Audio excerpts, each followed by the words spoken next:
আসসালামু আলাইকুম রহমতুল্লাহ। চলে আসছি আমরা ইতিমধ্যে চলে আসছি একেবারে ওহুদের ময়দান। নবীজির প্রিয় চাচা হযরত এই সেই স্থান যেখানে হেলেন দিয়ে বসছিলেন।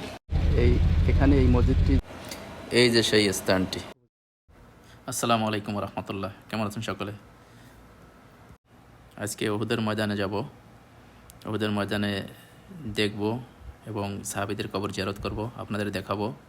এই যে এখন যেখানে যাচ্ছি আমরা ওহুদ পাহাড়ের একদম পাদদেশের যে রাস্তা গা ঘেঁষে, সেই রাস্তা দিয়ে আমরা এখন ওহুদ পাহাড়ের দিকে যাচ্ছি, ওহুদ ময়দানের দিকে যাচ্ছি। রাস্তার পাশে এরকম জায়গায় জায়গায় একটু পার্ক দেখতে পাবেন, তবে পার্কগুলো বন্ধ। কী কারণে বন্ধ জানি না, বা কখন খোলে সেটাও আমরা জানি না। তবে পার্কগুলোর তালা আমরা দেখেছি, যার কোনো ভিতরে যাইতে পারিনি। এরকম কিছু দূর জায়গায় জায়গায় আছে কয়েকটা পার্ক এরকম ওহুদ পাহাড়ের একেবারে পাদদেশে। চলুন আমরা সামনের দিকে এগিয়ে যাই, ওহুদ ময়দানের দিকে।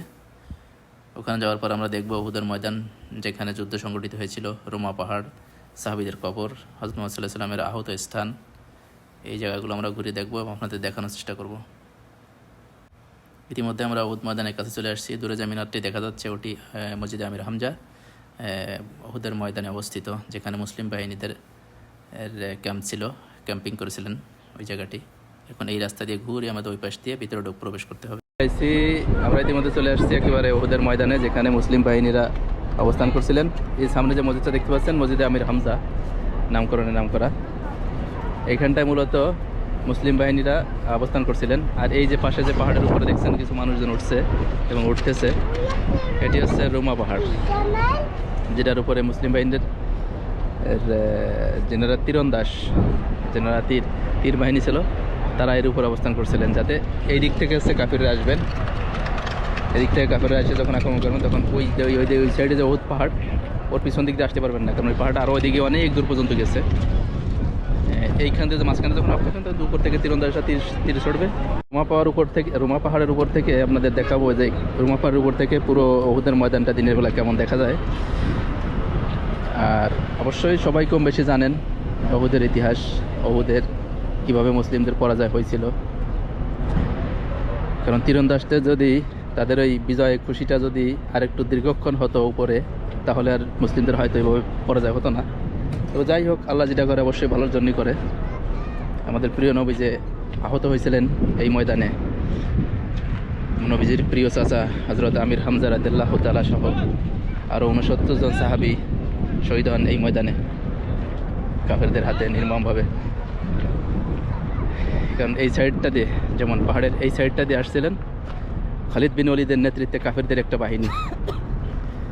হঠাৎ বিতর্কিত একটি হামলা হয়েছিল এই দিক থেকে, যখন মুসলিমরা বিজয়ের বেশে জিতে যাওয়া যে মোহর স্বর্ণালঙ্কারগুলো, যেগুলো তারা যখন সংরক্ষণ করতেছিলেন, সেই মুহূর্তে বিতর্কিতভাবে হামলা হয় রোমা পাহাড়ের এই পর্বতের এই পাশ দিয়ে আসে খালিদ বিন ওয়ালিদরা, এদিক থেকে আসে এরা।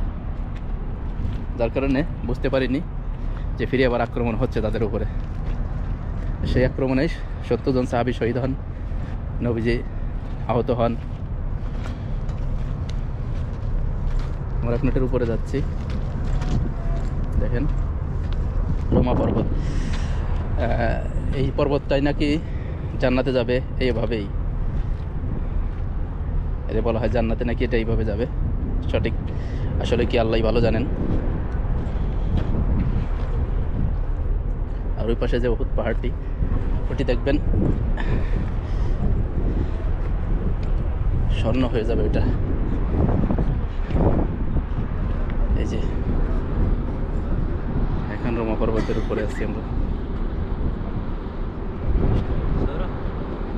শুক্র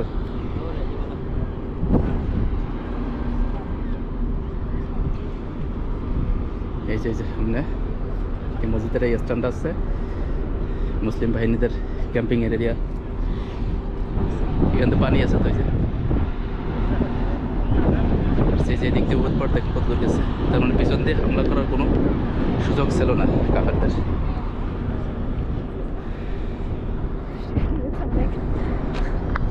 এই যে সাইডে দেখছেন সাহাবীদের 70 জন সাহাবীতে কবর।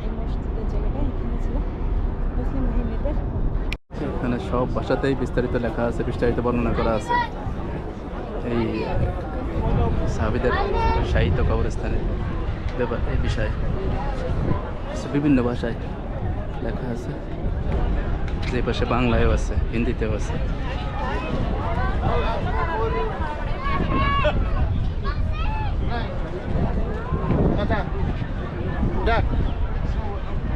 নিজে কতিপয় কিছু গুরুত্বপূর্ণ নির্দেশনা রাসূলুল্লাহ সাল্লাল্লাহু আলাইহি ওয়াসাল্লামের সুন্নাত পালনার্থে কবর জিয়ারত বৈধ করা হয়েছে, তবে কোনো কবর ও মাজার জিয়ারতকে কেন্দ্র করে কোথাও ভ্রমণ করা বৈধ নয়। দুটি উদ্দেশ্যে কবর জিয়ারত বৈধ করা হয়েছে: কবরবাসীর জন্য মহান আল্লাহর নিকট শান্তি কামনা করা এবং তাদের জন্য দোয়া প্রার্থনা করা। রাসূলুল্লাহ সাল্লাল্লাহু আলাইহি ওয়াসাল্লাম কবর জিয়ারতের সময় বলতেন, হে কবরবাসী, মুমিন মুসলমানগণ, আপনাদের উপর শান্তি বর্ষিত হোক। নিশ্চয়ই আমরা আপনাদের সাথে মিলিত হব ইনশাআল্লাহ। আমরা আল্লাহর নিকট তাদের এবং আপনাদের জন্য মুক্তির প্রার্থনা করছি। সহিহ মুসলিম। দ্বিতীয়ত, পরকালের জন্য কথা স্মরণ করা। রাসূলুল্লাহ সাল্লাল্লাহু আলাইহি ওয়াসাল্লাম ইরশাদ করেন, আমি তোমাদেরকে কবর জিয়ারত করতে নিষেধ করেছিলাম, তবে এখন তোমরা কবর জিয়ারত করো, কেননা তা পরকালের কথা স্মরণ করিয়ে দেবে। সহিহ মুসলিম। বরকত লাভের উদ্দেশ্যে কোনো কবর স্পর্শ করা বৈধ নয় এবং বরং এটি একটি স্পষ্ট বিধাত। এছাড়া এটি একজন মুসলমানের শিরকে পতিত হওয়ার অন্যতম একটি মাধ্যম। বরকত লাভের উদ্দেশ্যে উহুদ ও রুমা পাহাড়ে ওঠা এবং দুভয় থেকে মাটি বা পাথর নেওয়া বৈধ নয়। এবার দেখেন এই যে মূল স্থানটি,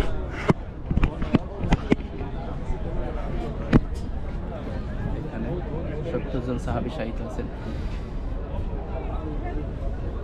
এই কবরস্থানে।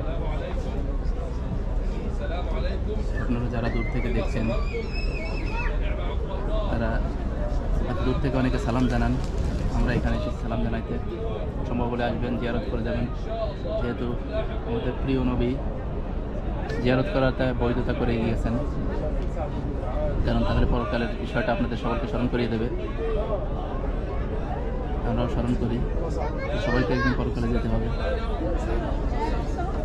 আর মহান সৃষ্টিকর্তার নিকট প্রার্থনা করি, এখানে যত সাহাবীরা শুয়ে আছেন, মুমিন মুসলমান সহ সকলের জন্য দোয়া করি, আল্লাহ যেন ক্ষমা করে দেন, তাদেরকে যেন শান্তি বর্ষিত করেন, তাদেরকে জান্নাতবাসী করেন, সেই সাথে আল্লাহ যেন আমাদেরকেও ক্ষমা করে দেন। আমিন। এই কবরস্থানে শাহিদ আছেন হযরত মুহাম্মদ সাল্লাল্লাহু আলাইহি ওয়াসাল্লাম চাচা আমির হামজা সহ আর 69 জন সাহাবী যারা শাহাদাত বরণ করেছেন বদরের যুদ্ধে। এই সেই ময়দান, সেই কবরস্থান।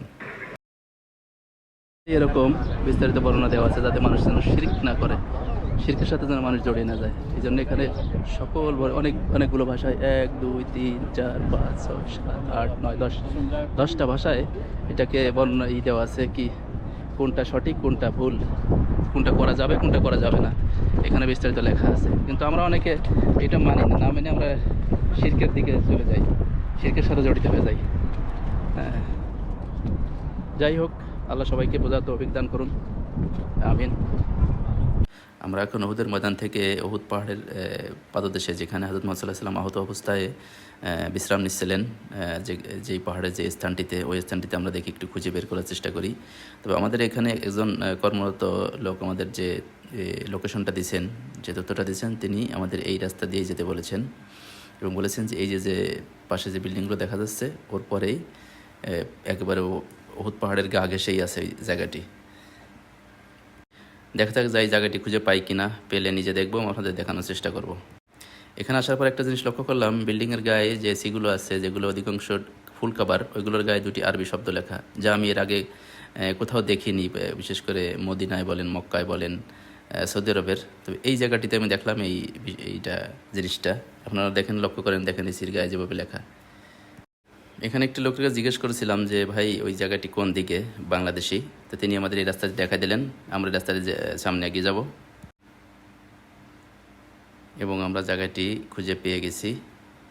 এই স্থানটিতে তিনি প্রথম অবস্থান করেন। এখান থেকে পরবর্তীতে অন্য জায়গায় নিয়ে যাওয়া হয়। এই যে দেখেন এখানে অনেক মানুষ এসেছে। তিনি প্রথমে হজরত মুহাম্মদ সাল্লাল্লাহু আলাইহি সাল্লাম এইখানে এই পাথরের গায়ে নাকি হেলান দিয়ে বসছিলেন, এখানে এই জায়গাটিতে। এরপর হজরত মুহাম্মদ সাল্লাল্লাহু আলাইহি সাল্লামকে এখান থেকে এইখানে যেই এই গুহার ভিতরে এখানে নিয়ে যাওয়া হয়। এখানে একটি জায়গা আছে যেখানে উনি বসে এবং বিশ্রাম নিচ্ছিলেন, যেখানে মাথা ঠেকিয়েছিলেন ওই জায়গাটিও ভিতরে আছে। আমরা এখন ভিতরে যাব, যদিও অনেক লোক এখানে সবাই লাইন দিয়ে দাঁড়িয়ে আছে, কারণ লোক একটু বেশির কারণে সিরিয়াল দিয়ে একজন একজন করে ভিতরে যাচ্ছে। আমরাও যাব, ভিতরে দেখাবো আপনাদের। একে একে সবাই ভিতরে যেয়ে বেরিয়ে আসতেছেন। এবার আমাদের পালা। আমরা অবশেষে সিরিয়াল পেয়ে গেছি। ভিতরে যাই এবং আপনাদের দেখাই ভিতরের দৃশ্যটা কেমন।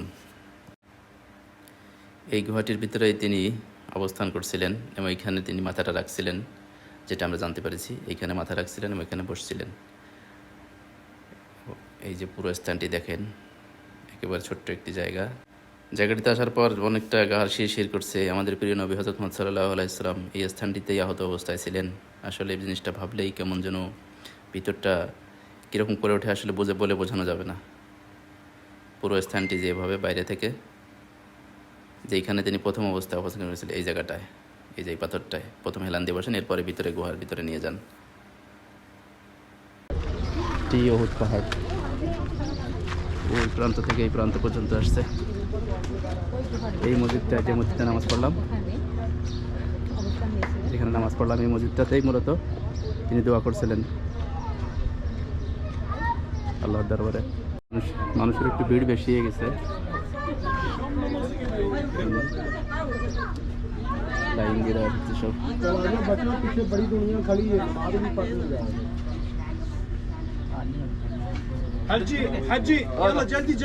এই এখানে এই মসজিদটি যে বর্ণনা যেটা লেখা আছে যে আল সাফায়া মসজিদ বা মদিনা উহুদ মসজিদ আল মাহরামের দিকে যাওয়ার রাস্তায় শেষ প্রান্ত অবস্থিত, যা সোহাইব আল জাবার নামে পরিচিত।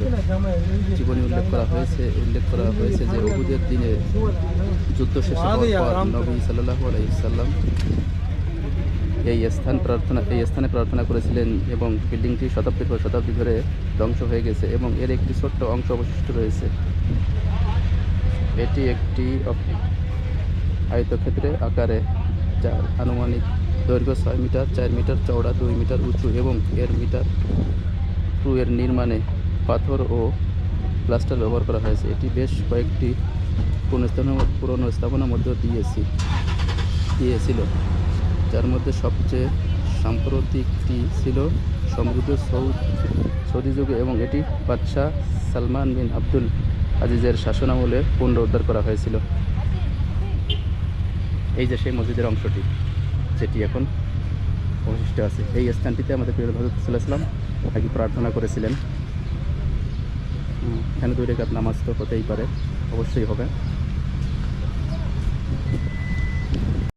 প্রথম ওই স্থানটির পর হযরত মুহাম্মদ সাল্লাল্লাহু আলাইহি সাল্লামকে পরবর্তীতে ওখান থেকে সরিয়ে উহুদ পাহাড়ের এই স্থানটিতে নিয়ে আসা হয়, যেখানে পাহাড় ফাঁক হয়ে হযরত মুহাম্মদ সাল্লাল্লাহু আলাইহি সাল্লামের জন্য আল্লাহর নির্দেশে আরামদায়ক বিছানায় পরিণত হয়ে যায় এবং উহুদ পাহাড়, যেখানে ভয়ে থরথর করে কাঁপতেছিলেন এবং পাহাড়টি দ্বিখণ্ড হয়ে হযরত মুহাম্মদ সাল্লাল্লাহু আলাইহি সাল্লাম যে আরামদায়ক বিছানা হয়ে যায়, সেই জায়গাটি আমি এখন আপনাদের একটু দেখানোর চেষ্টা করি এবং জায়গাটি যাই। অলরেডি অনেক মানুষ ওখানে গিয়েছে, দেখা যাচ্ছে। এই স্থানটি বাইরে দিয়ে কাঁটাতার দিয়ে বন্ধ করে দিয়েছিল, তবে মানুষের সে তারগুলো অনেকটা ভেঙে ফেলেছে, ছিঁড়ে ফেলেছে, যেখানে মানুষ এখন আসে পড়ে যায়। অবশ্য সেফটির জন্য এটি করছিল সৌদি সরকার, কিন্তু মানুষ আসলে সেটা, কারণ এখানে ওইভাবে তো পুলিশ পাহারা বা সিকিউরিটি নেই, যার কারণে মানুষ অনেকটা তার ছিঁড়ে ফেলে রাস্তা বানিয়ে নিছে। আবার মানুষ এখানে আসে যায়, কারণ আসলে ঘিরে রাখা হয়েছে মূলত মানুষের সেফটির জন্য। কারণ এই যে পাহাড় যে অবস্থা, দেখা যাচ্ছে একটা মানুষ পড়ে আহত হতে পারে, এজন্য। দেখতেই পাচ্ছেন পাহাড়গুলো কি ভয়ঙ্কর, কি শক্ত পাথর, লোহার মতন। এর উপর একটা মানুষ যদি স্লিপ করে, কোনো অ্যাক্সিডেন্ট হয়, তবে সেটা খুব মারাত্মক হবে। দেখি আর উপর দিক যাই। এই উহুদ পাহাড় নাকি একদিন স্মরণে পরিণত হবে। কি পাথর, পাহাড়, এত শক্ত পাথর। আমাদের প্রিয় নবী হযরত মুহাম্মদ সাল্লাল্লাহু আলাইহি ওয়াসাল্লাম আরামদায়ক বিছানায় পরিণত হয়ে গেছিল। জিনিসটা আসলেই আল্লাহর রহমত, আল্লাহর নির্দেশ। সে সবই হতে পারে, কারণ আল্লাহ চাইলে সবই হওয়া সম্ভব। আমি একটু চেষ্টা করবো, দেখি উপর দিক থেকে ওই জায়গাটি ভিতরে দেখা যায় কি না, আসলে ভিতরের জায়গাটি কেমন দেখি, একটু চেষ্টা করি উপর দিক যাওয়ার, দেখি উপর দিয়ে দেখা যায় কিনা, আসা যায় কিনা, একটু চেষ্টা করে দেখব। জানি না পারবো কিনা, পাবো কিনা রাস্তা, যদি বা পাহাড়ি রাস্তা কখনো এইভাবে উঠিনি, বা পাহাড়ি রাস্তা এতটা আমার অভ্যাসও নেই, তারপরে দেখি চেষ্টা করে। অনেকটা উঁচু পাহাড়টা, নিচে থেকে বোঝা যায় না, যখন উপরে ওঠা হয় তখনই পরিষ্কার বোঝা যায় কতটা উঁচু পাহাড়।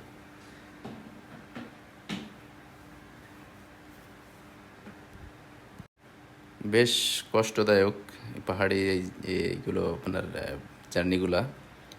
তারপরেও চেষ্টা করি, দেখি জায়গাটি নিজের চোখে দেখতে পারি কিনা, একেবারে মূল স্থানটি যেটা ঘিরে রাখা হয়েছে। জানি না পারবো কিনা, তবে চেষ্টা করতেছি। অনেকটা উপরে চলে আসছি, আর কতটুকু যেতে পারবো জানি না, দেখা যাক কতদূর সম্ভব।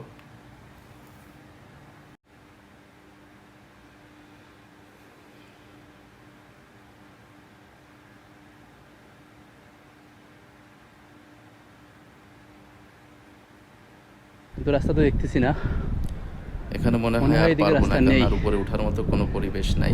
ওভার সাইড দিয়ে মনে হয় আসা যাইতো। কোনো কিছু বোঝাই যাচ্ছে না, যার কারণে কষ্ট হয়ে গেছে, একটু অনেকটা জিরে উঠে আসছি, খুব কষ্ট হয়ে নিচ গেছে। থেকে নেমে যাবো। এখানে একটু জিরিয়ে আবার নিচে দিয়ে চলে যাবো। পারা যাচ্ছে না। দেখেন কতটা উপরে, এখান থেকে ক্যামেরা কতটুকু দেখা যাচ্ছে জানি না। মসজিদে নববী একদম সোজা রাস্তা, মসজিদে নববী থেকে সোজা সোজা উদ্যান ময়দান, একদমই সোজা বরাবর। আর এগুলো সব বহুত পাহাড়। আমি মূল স্থানটির অনেক উপরে চলে আসছি, কিন্তু ওই জায়গাটা যাওয়া যাচ্ছে না। কোন দিক দিয়ে যে ওঠার যায় একটা গাইড পেলে তো দেখতে পারতাম। নেমে যাবো আবার, কারণ এদিক দিয়ে রাস্তা আর নেই। যে অবস্থা, কতটা ঘুরিয়ে দিক দিয়ে যাওয়া লাগবে জানি না। পাহাড় তো বলা যায় না কোন দিক দিয়ে কোন দিক গেছে, এখানে বোঝা যাবে না। যতটা সহজ, নামা তার থেকে আমার মনে হয় বেশি কঠিন, কারণ নামতে গেলে যেন একটু বেশি কষ্ট হয়। যদিও বা নামতে কষ্ট হওয়ার কথা না, কারণ ডাল তো, ডালে নামতে একটু কষ্টই হয়। ওঠার সময় সমস্যা না, নামার সময় দেখা যায় একটু হাত পা কাঁপে। স্থান, এই যে সেই স্থান যেখানে অহুদ পাহাড়টি আরামদায়ক বিছনায় পরিণত হয়েছিলেন আহত অবস্থায় নবী সাহেবকে যখন এখানে রাখা হয়। এবং পাহাড়টি যে ফাঁক হয়ে যায়, এই যে সেই ফাঁক জায়গাটি এখন সৌদি সরকারটি এই ঢালাই দিয়ে আটকায় রাখছে, কারণ মানুষের যাতে ভিড় কম হয়। ভিতরে স্থানটি, এই অহুদ পাহাড় একদিন, পুরো পাহাড়টি নাকি একদিন স্মরণে পরিণত হবে। এখান থেকে মসজিদে নববী দেখা যাচ্ছে, দেখুন 4টে মিনার, অসাধারণ। আমাদের প্রিয় নবী হযরত মুহাম্মদ সাল্লাল্লাহু আলাইহি ওয়াসাল্লাম সাহিত্য ছিলেন, এখানে অবস্থান করেছিল। আহত অবস্থায়। তিনাকে আহত অবস্থায় এখানে নিয়ে আসা হয়েছিল, যেখানে তিনার সেবা শুশ্রূষা করা হয়। আল্লাহর রহমত, আল্লাহর ইচ্ছা নাহলে কিছুই হয় না। কারণ এই যে পাথরগুলা, এটি বিছনায় পরিণত হবে, লোহায় তোলায় পরিণত হয়ে যাবে। তো ভাবেন, আমার তো মনে হয় লোহাও এত শক্ত হয় না, এই পাহাড়ের পাথরগুলো যে শক্ত।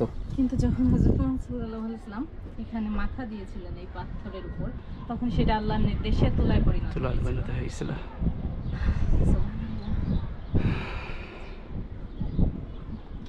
চলো এখন আমরা আস্তে আস্তে বলা যাই। আমরা নিচের দিক যাবো, ভিতরে দেখতে পারলাম না।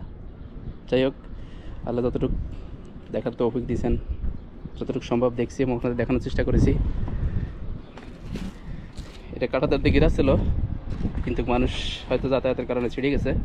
ওখান থেকে মানুষ এখন আসা যাওয়া করে ওর নিচে। বেস্ট, অনেকটা ওই যে ওখানে যে গম্বুজটা দেখা যাচ্ছে, ওটি হচ্ছে ওহুদের ময়দানটা, ওখান থেকে এখানে নিয়ে আসছে। এটি রুমাত পর্বত, রাতের বেলা রুমাত পর্বতের দৃশ্য কেমন দেখা যায়। মানুষ রাতের বেলাও আছে এটার উপরে, এর বেলা ওহুদের ময়দান।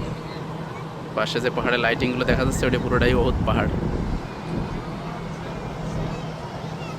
এই যে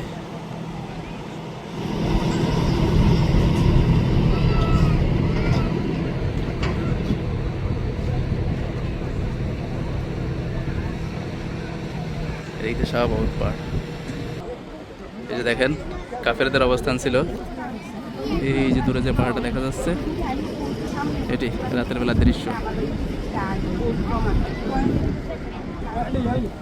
আর মুসলিমদের অবস্থান ছিল এই সাইডে, এই মসজিদের জায়গাটায়। পিছন দিক দিয়ে ছিল উট পাহাড়ে ঘেরা, চারিদিক 3 দিক।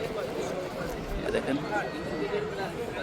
এই একটি জায়গা ছিল খোলা, যেদিক থেকে তারা আসবে আক্রমণ করতে এবং তাদের পরাস্ত করার জন্য মুসলিম সেনারা, সৈনিকরা হযরত মুহাম্মদ সাল্লাল্লাহু আলাইহি ওয়াসাল্লামের দেশে এখানে অবস্থান করতেছিলেন। আর ওই যে ওখানে যেটা দেখতেছেন, এই যে 70 জন সাহাবীর